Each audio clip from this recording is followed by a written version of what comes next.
이제 며칠 병원이 한 설 명절이 며칠 안 남았네요. 연휴 기간 동안 어떤 사람들은 여행도 다니고 분주하겠죠. 저는 출가 이전부터 아주 또 어렸을 때부터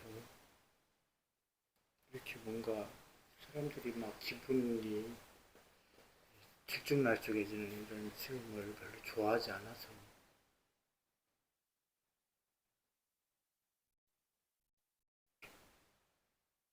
요즘 출가한 이후로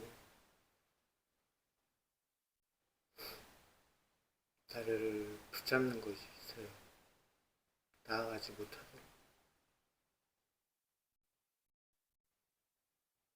그것이 아, 제 뒷덜미를 물고서 놓아주질 않죠. 그래서 저는 그걸 풀어헤치지 못한 채 앞으로 나아가게 됩니다.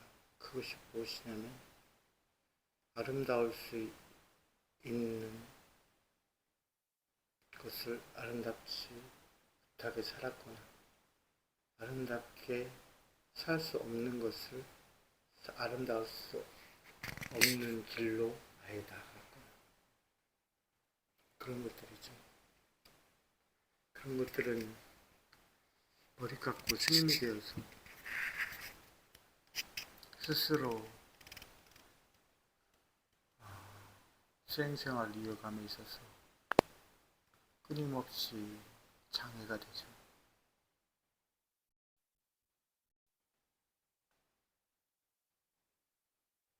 하긴 그 결과물로 제가 스님이 되었는지도 모르겠지만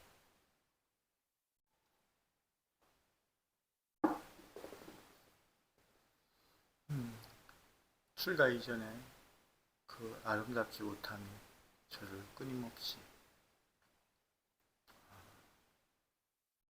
나아가지 못하도록 저를 놓아주질 않아요.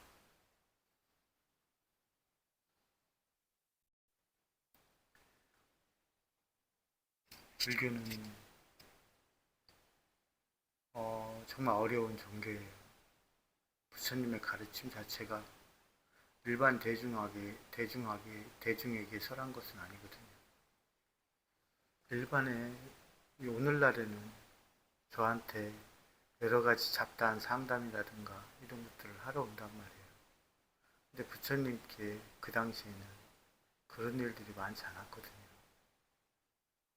그래서 그 당시에 그 9개 나라에 유행하실 때 부처님께서 제세시 9개 나라에 유행하실 때 그 9개 나라에 있었던 왕이나 장자, 이제 브라만 수행자들이라든가 혹은 이런 특정 귀족 출신 이런 사람들만이 이 부처님 가르침을 접근할 수가 있었거든요. 그것이 모아진 것이 또 경전이기도 하고 대부분의 거기에 등장인물들이 부처님의 제자들이거나 귀족, 왕, 이제 종교인들입니다. 그 사람들에게 부처님께 가르침을 준 거거든요.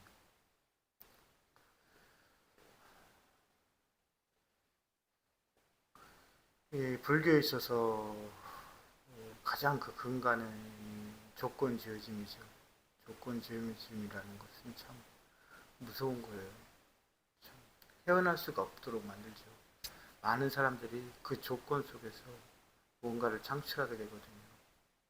나아가게 되거든요. 그게 좋은 방향이든 나쁜 방향이든 그걸 하게 되죠. 또 그 이후로의 조건을 형성하는 것도 나의 관념의 이 뒷받침이 그 조건으로 나를 이끌죠. 이끌어가요.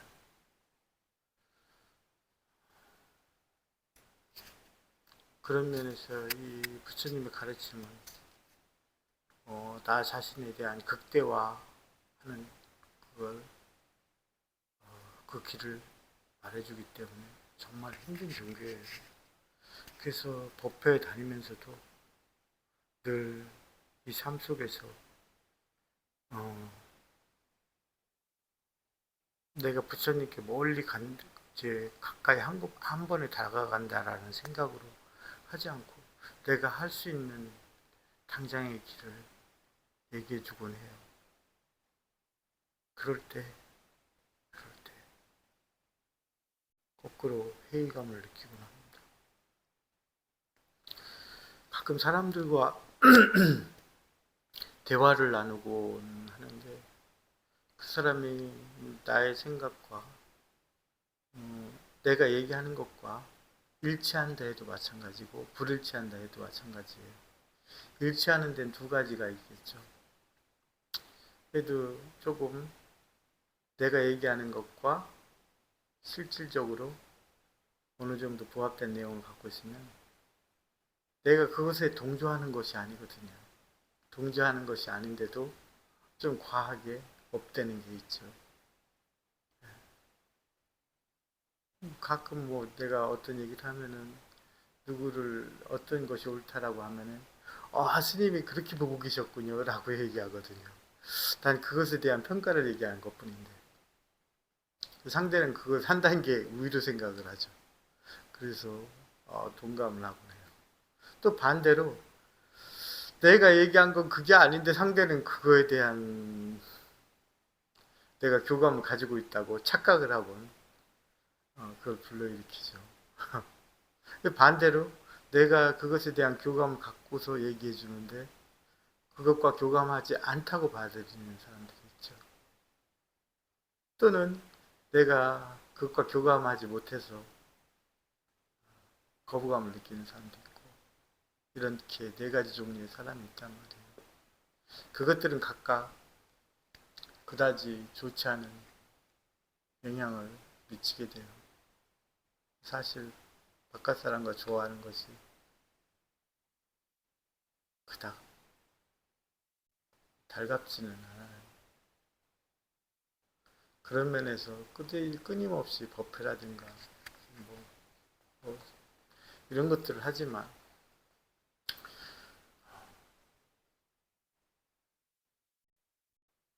제가 사람들한테 끊임없이 그렇게 얘기하는데도 그러네요. 내가 제어할 수 있는 것과 제어할 수 없는 것을 끊임없이 얘기하면서도 내가 과연 그렇게 했던 것이 그닥 가치가 있을까?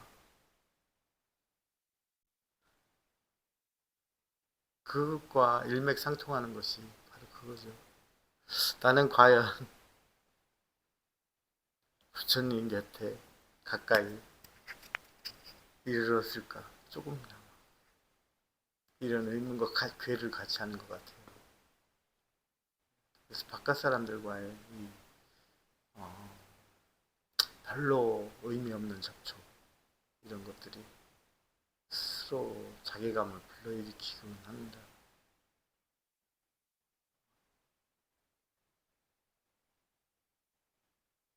하여튼 삶에 있어서 불교가 참 힘들죠. 어떤 사람들은 산속에서 막 다 갇혀가지고 수행생활을 한다느니 뭐 한다느니 또 어떤 사람들은 뭐 한다느니 어떻게 많이 갖가지 방식으로 수행생활을 한다고 해요. 때로는 그런 것도 있죠. 맹목적으로 불교적인 시각이 아니라 타 종교의 시각으로서 구원자를 바라는 구원자인 부처님을 바라는 그런 종교의 시각으로서 머리 깎은 사람들도 있죠. 그나마 이제 비구계와 비구니계를 수지하지 않은 거의 승복만 걸치고 그냥 자기들이 스님이라고 칭하고 있는 거의 한 90% 넘는 사람들도 있고 또는 설령 비구계와 비구니계를 봤다 하더라도 절대자인 부처님께 구원을 바라는 그런 종교의 시스템으로 살아가는 사람들이 있죠. 산속에서 막 그렇게 갇혀있거나 뭐하거나 이러거나 저러거나 여러 가지의 형태들이 사실은 부처님께서 우리에게 부처님께서 지실시에 우리에게 남겼던 그 유흥과는 상당히 거리감이 있다. 거리감이 있다. 그래서 이 조건이 무서운 거예요. 그걸 못하는 사람들은 조건을 탓하죠. 조건이 다르기 때문이라고 얘기하죠. 조건이 다르기 때문에. 출가하면서 세속의 어떤 고리를 끊는다고는 난 열심히 했지만, 가장 핵심이 삭발염의죠. 삭발염의예요. 그리고선 그거에 같이 수반하는 여러 가지 취미 생활이나 이런 것들을 다 끊어버렸죠. 여행도 안 가요. 여행 가는 것도. 인도 성지순례나 이런 부처님의 행적과 관련된 성지순례 빼고는 아예 하질 않는단 말이에요. 사찰순례도 좋아하지 않습니다. 다 모조리 끊었는데도 불구하고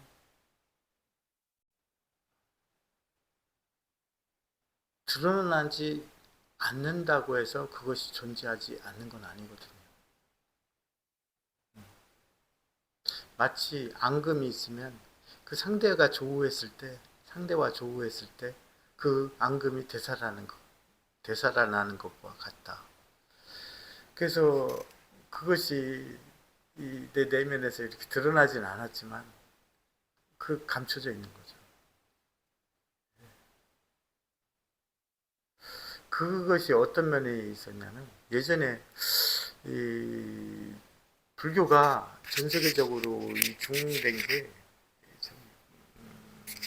티베트 불교가 있죠. 림포체들이 대회에 나가고, 또 의외로 모르는데 이 미얀마의 불교가 굉장히 많이 해외에 나갔던 그런 적이 있어요. 근데 이 두 나라들은 그렇게 좀 이 불교적 형태가 이렇게 사회와 접촉하지 않고 이런 것들이 유지되었던 종교들이 그 나라들이잖아요.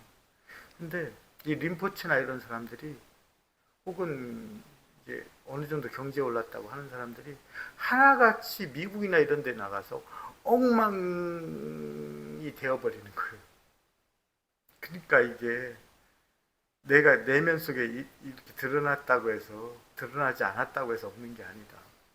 그러니까 내가 아무리 독방에서 면벽 수도를 하고 뭘 하는들 마치 군대 생활을 마치고 나면 똑같아지는 것 같아요. 강압적으로 이루어진 것은 아무 의미가 없다. 그렇다고 세상과 같이 둥그럴 필요는 없어요. 내가 세상과 같이 접하고 있을 때 그 수행 생활이 되어야 그게 지속될 수 있는 거거든요. 그렇기 때문에 산속에 틀어박혀서 뭐 이렇게 한다고 해서 그게 이루어지는 건 아닙니다. 그것들이 이 불교계의 율장으로 남아있는 거거든요. 이 스님들이 정주 조건이라든가 여러 가지 조건들이 그걸 다 포함하고 있어요.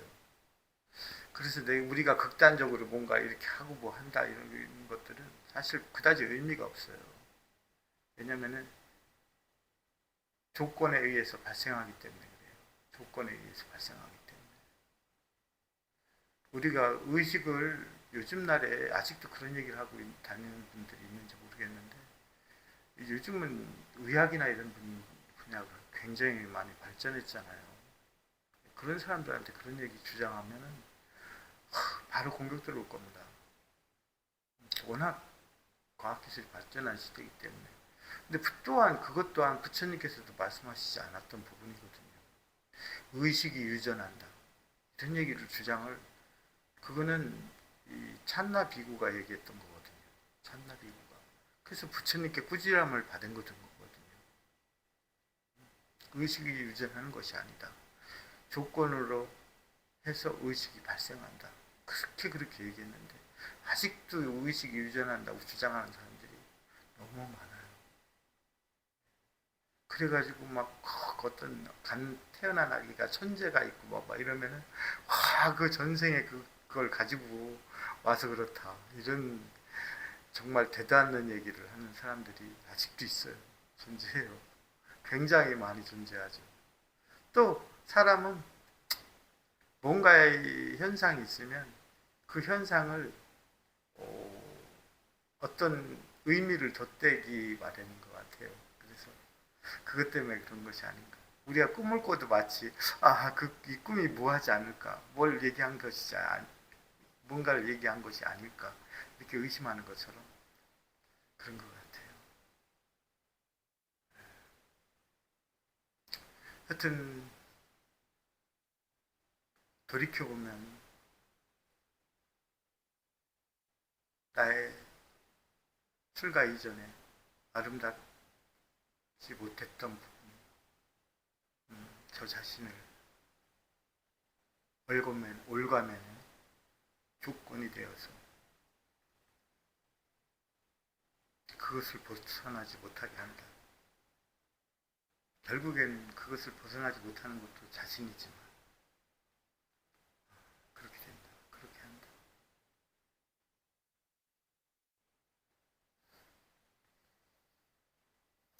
그래서 참 쉽게 말씀드리고 싶어요. 사람들이 많이 후회를 하고 과거에 대해서 이렇게 살거든요.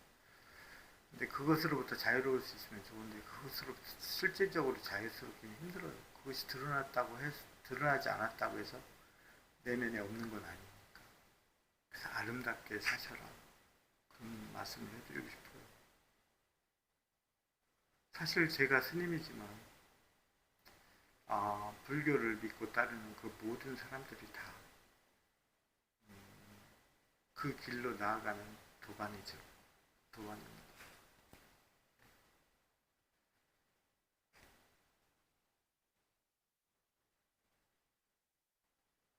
원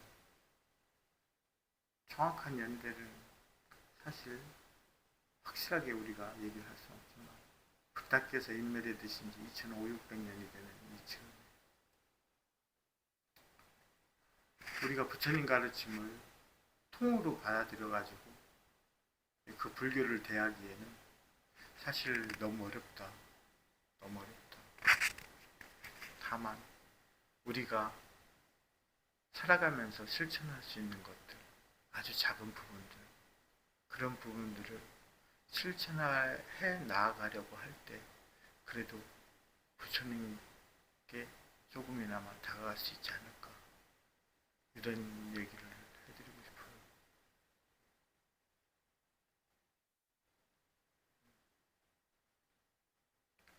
밖에 있었을 때도 이렇게 요동치는 이런 마음을 요동치게 하는 부처님 오신 날이라든가 명절 뭐 이런 날들을 별로 그닥 좋아하지 않았어요. 사람들은 그런 것들을 찾죠. 즐거움, 욕망, 쾌락 이런 것들을 위해서 그 모든 것들이 다 특별하게 이렇게 여겨지는 것 같아요. 그렇지만